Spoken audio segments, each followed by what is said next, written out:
Hello, जागरण में आप समाये हैं तो जागरण का सबसे पहले मतलब समझिए।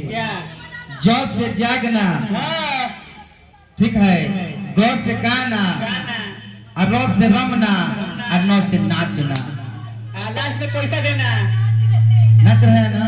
तो सब लोग एकदम दिल खोल के माता रानी के दरबार में सब लोग आए हैं। यारो, जिंदगी में कभी खुशी तो कभी गम होते हैं, कभी खुशी तो कभी गम होते हैं। माँ के दरबार में तालियां वही बजाते हैं जिनके बाजुओं में दम होते हैं। तो तभी सब लोग ताली बजाई।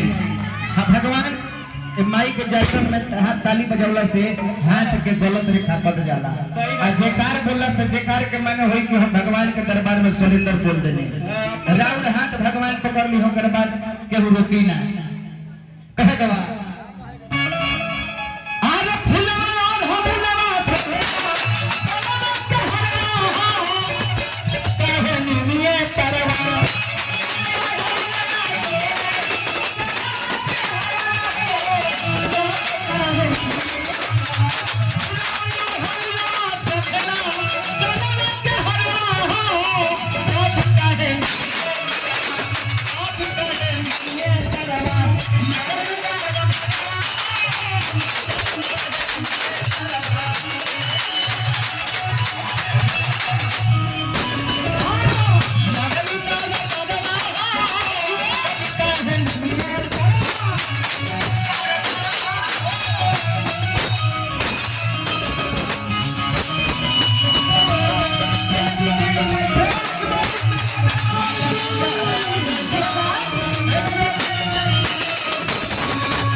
तरवा लावेलू तारा बरवा भाई पुस्तकी तू कहो लेकिन वो गाना लगे तो हमारे